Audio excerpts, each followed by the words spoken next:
Bueno, hola Julián, muchas gracias por acompañarnos a esta pequeña entrevista Hola. para conocer un poco de ti, de tu trabajo y del laboratorio que impartes aquí en Knox. Bueno, voy a empezar leyendo una breve, muy breve semblanza tuya porque creo que tienes como mucho currículum, pero bueno, así una muy breve. Julián Herbert es poeta, novelista, cuentista y ensayista, miembro del Sistema Nacional de Creadores de Arte. Es ganador de múltiples premios literarios, entre ellos el Premio Nacional de Literatura Gilberto Owen, el Premio Nacional de Cuento Juan José Arreola, el Premio Jaén de Novela Inédita y el Premio de Novela Elena Poniatowska. Y bueno, también eres profesor en este caso, de técnicas narrativas aquí en Knox, donde, bueno, enseñas elementos como la voz, temporalidad, los diálogos y muchos otros elementos. Entonces, bueno, tomando esto en cuenta, mi pregunta inicial sería, en tu experiencia, ¿cuál es la importancia de aprender las técnicas narrativas? Y más cuando ya en la práctica, pues los escritores pueden jugar un poco con las reglas y crear nuevas estructuras, pero igual, ¿cuál crees que sería la importancia de aprender estas técnicas? Ya, mira, yo creo que lo que pasa con la técnica para mí es como con la música. Yo hago música también y hay algo natural, ¿no? Hay un uso natural, digamos, de los recursos de la técnica. Lo que sucede cuando los aprendes, cuando los estudias, es que se vuelven paradójicamente más orgánicos, ¿no? Cuando en realidad la técnica, y ese es el enfoque que yo hago en el laboratorio, la técnica para escribir es algo que está en los procesos cognitivos, en cómo percibimos la realidad y cómo construimos recuerdos. Entonces, un poco mi trabajo es empujar un poco a los asistentes a darse cuenta o a conectar más profundamente con esa noción, con esos mecanismos internos porque luego parece que la narrativa sucede en la superficie de las palabras y no en la profundidad de la experiencia. Y ese es un paso que puede parecer complicado, pero la técnica lo que hace es hacerlo como más natural y sencillo, digamos, ¿no? Ahora, estoy de acuerdo con lo que dices porque creo que lo más importante de la técnica es llegar al punto de olvidarla. ¿No? De poder escribir sin necesidad de estar recurriendo a ella como si fuera un manual. Yo no creo en los manuales, creo en las experiencias. Pero las experiencias también tienen una técnica. Todos sabemos, o sea, no es como que si tú sales a correr, tú puedes salir a correr y listo. Pero si quieres realmente aprovechar el ejercicio y tener más fuerza, tienes que aprender a respirar de cierta manera. Y luego, ya que lo estás haciendo todo el tiempo, te olvidas de eso, pero existe una técnica para hacerlo. Entonces, casi todas las cosas que hacemos creo que son un poco así. Lo que hace la técnica es pulir el material que ya está ahí.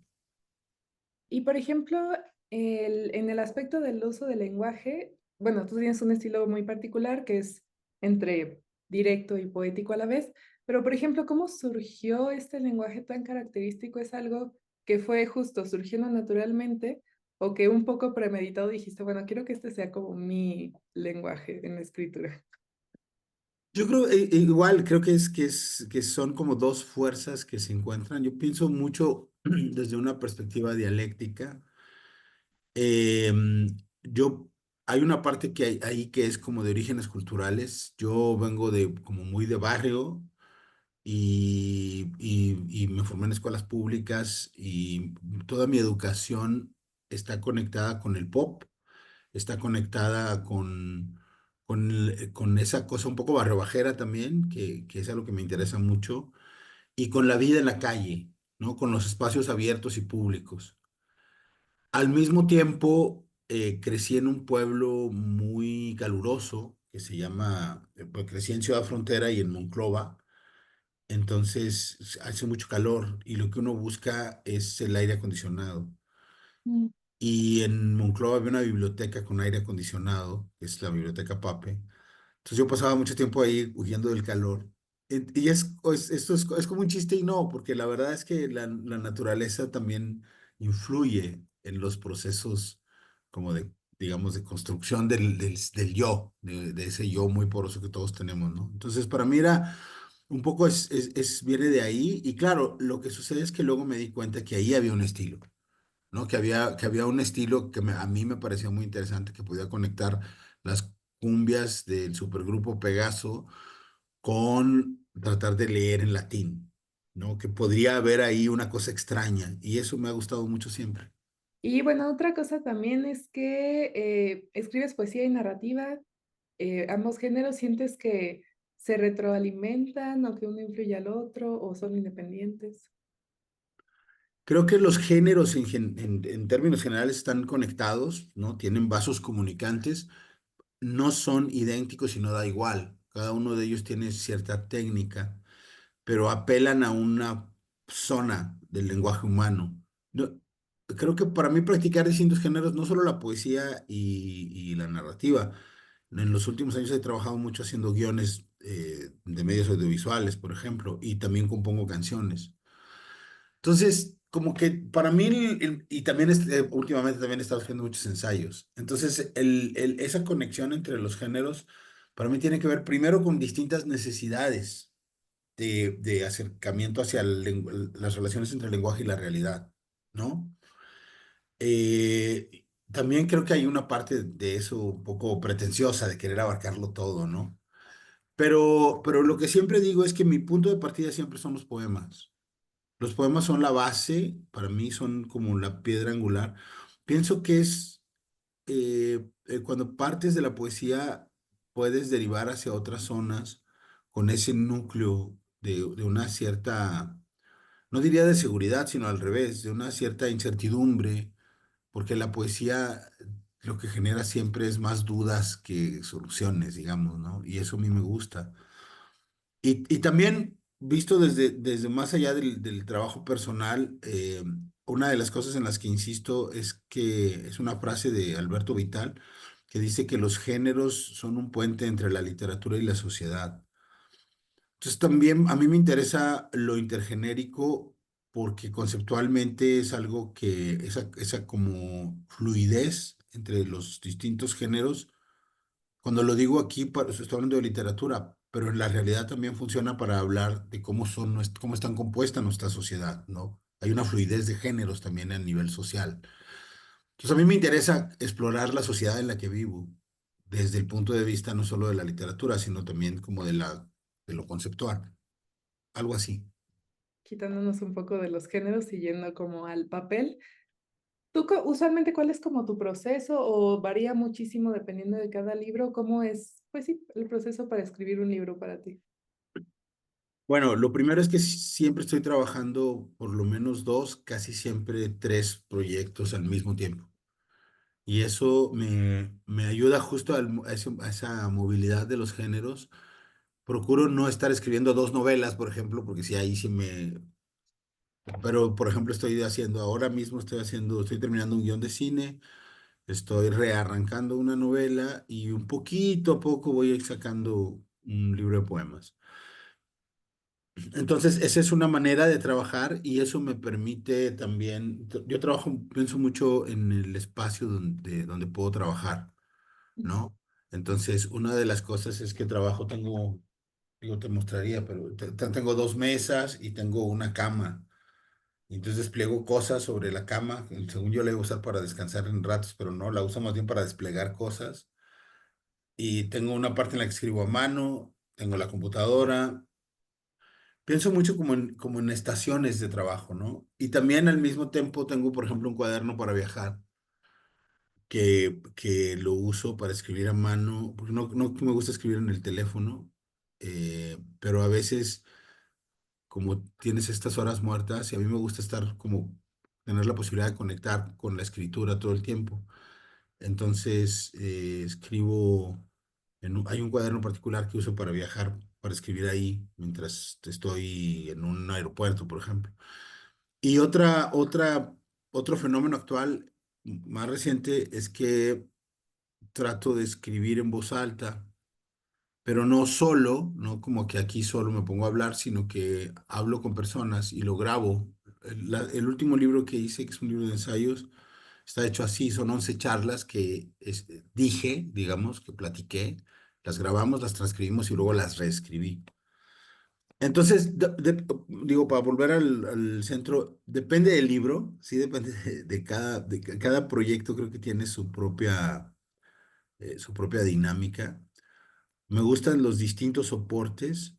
Mi forma básica de trabajo sí es en un Word en la computadora, esa es como la base, digamos.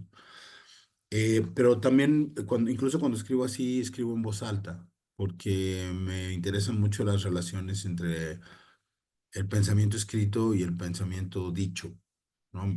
Y como el verso es sonoro, aunque escribe en prosa y aunque no esté haciendo métrica, me gusta estar al pendiente de cómo están sonando las frases. Además, es más útil para captar vicios del lenguaje, ¿no? Por ejemplo, los adverbios o el exceso de participios, cosas de ese tipo. Oye, ¿no sientes que también haces como algún tipo de periodismo con todo esto? ¿O lo ves únicamente como, pues sí, como ficción, aunque no es ficción? No sé. No, sí, pero uso mucho las herramientas del periodismo. Yo empecé haciendo muy joven cosas. Ha sido un proceso largo y raro, porque yo empecé haciendo cosas muy joven. A los 20 años daba clases de literatura. Bueno, a los 21 años, me gradué a los 21 años y a esa edad empecé a dar clases de siglos de oro y al mismo tiempo trabajaba en la redacción de una revista haciendo reportajes. Entonces, digamos que de chavo sí tuve como esa formación de periodista y algunas de esas herramientas las utilizo, sobre todo para hacer crónicas, ¿no? Y es como ahí sí es como la técnica básica. Tengo una grabadora, ya no uso grabadora de cassettes, me ha costado mucho moverme al celular. O sea, tengo una grabadora de las digitales, pero viejitas, una Sony que ya está muy cascabeleada. Grabo mucho, pero sobre todo me interesa, no me interesa tanto la transcripción, sino el sonido de las voces, ¿no? Transcribo poco. Lo que me interesa también son mucho los ambientes. Escribo mucho en esa noción como, digamos, periodística, escribo mucho de las impresiones de paisaje, pero también he hecho mucha investigación documental para un libro que se llama La Casa del Dolor Ajeno, que es sobre una masacre que sucedió en 1911. Pues sí, consulté tres archivos distintos, ¿no? Y la sensación de estar ahí, de hacer el proceso de investigación y de armado, es también es una técnica distinta. Decía Nacho Padilla que hay dos tipos de novelas, ¿no? Las novelas de brújula y las novelas de mapa. Eh, las de brújula es como que pues te echas al agua y vas viendo hacia dónde queda el norte, ¿no? Vas improvisando en el camino. Y las novelas de mapa están mucho más diseñadas y sabes hacia dónde vas y tienes como ciertas metas. A mí me gusta trabajar de las dos maneras. Depende un poco de cuál sea el espíritu de lo que estoy haciendo. He trabajado mucho más haciendo, por ejemplo, esta novela que se llama Canción de Tumba es mucho una novela de brújula y La Casa del Dolor Ajeno es completamente un libro de mapa, ¿no? Oye, y justo mi siguiente pregunta era cómo fue que te empezaste a escribir, pero bueno, ya me explicaste un poco. Y bueno, aparte de eso me surgió la duda, cuando ibas a esta biblioteca a refugiarte del calor, ¿recuerdas algunos libros que te hayan así cambiado la vida? Completamente, te podría decir, sí, cosas muy precisas. En esa biblioteca leí, ese ni siquiera porque yo quisiera, sino por tarea, Rinconete y Cortadillo, que es una de las novelas ejemplares de Cervantes. O sea, alguien me la encargó de tarea y me daba mucha flojera, pero luego me gustó mucho. En esa biblioteca descubrí a T.S. Eliot en la edición de Alianza, la de portada negra, con las traducciones de Valverde, que no son las mejores, pero son las primeras que yo leí.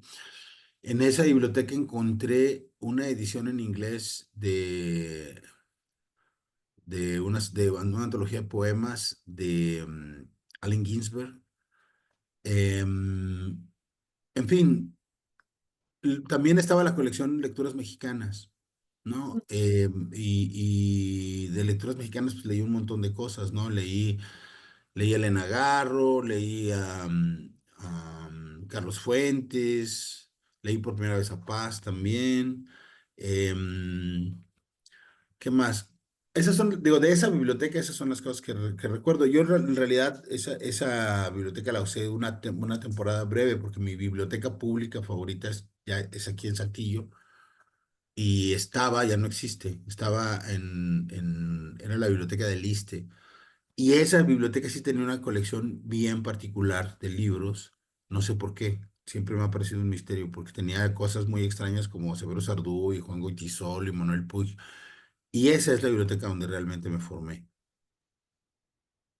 Oye, ya bueno, como es una entrevista muy breve, por desgracia, pero bueno, ya casi para terminar, solo quisiera hacerte unas preguntas muy rápidas de recomendaciones de lectura. Bueno, la primera es, ¿cuál es el libro que siempre recomiendas? El libro que siempre recomiendo es La Tierra Baldía de Eliot. Es un Ok, poema, es el libro al que recurro todo el tiempo. muy bien. ¿Y tres autores indispensables en tu biblioteca? Esa es un poco más difícil, creo que varían con el tiempo, bueno, o sea, se van moviendo. Quizá, te podría decir que en este momento hay autores como muy básicos y uno de ellos es Gerald Murnen. Gerald Murnen es un escritor australiano que ocupa un lugar como súper especial en mi biblioteca, digamos, del momento presente. Em, He estado releyendo mucho a ciertas autoras y he estado regresando mucho a Inés Arredondo. Los cuentos de Inés Arredondo en este momento me son también como muy entrañables, muy cercanos. Y bueno, por las charlas, clases, etcétera, siempre regreso al Quijote. Yo sé que es un lugar común horrible, pero como es un libro sí muy importante para mí, pues no es o sea, no quiero que suene como a esa pedantería de los clásicos, sino que pues a mí me parece un libro divertidísimo y aprendí un montón de él. Entonces, ese sí sigue siendo uno de mis libros básicos. Claro. Y ya la última, y usualmente me odian por hacerla, pero igual la voy a hacer. ¿Cuál es tu libro favorito? Es, bueno, voy a responder. Mi libro favorito actualmente en realidad es el tarot, Ah, porque eso no me lo esperé. sí, el tarot es como una especie de libro móvil y museo portátil y llevo algunos años dedicándole tiempo como de estudio, no desde el punto de vista adivinatorio necesariamente, sino como objeto de la cultura, digamos, ¿no? Como objeto artístico y como constructor de lenguajes, ¿no? Y ha sido muy divertido y también muy extraño. Y sí, ahorita es mi libro favorito. Perfecto. Bueno, ahora sí, eso sería todo. Muchísimas gracias, Julián, por esta pequeña entrevista. Y bueno, solo para invitar a tu laboratorio, que inicia ya en unos días aquí en Knox. Pero bueno, muchas gracias, Julián. Gracias a ti, Sara. Hasta pronto.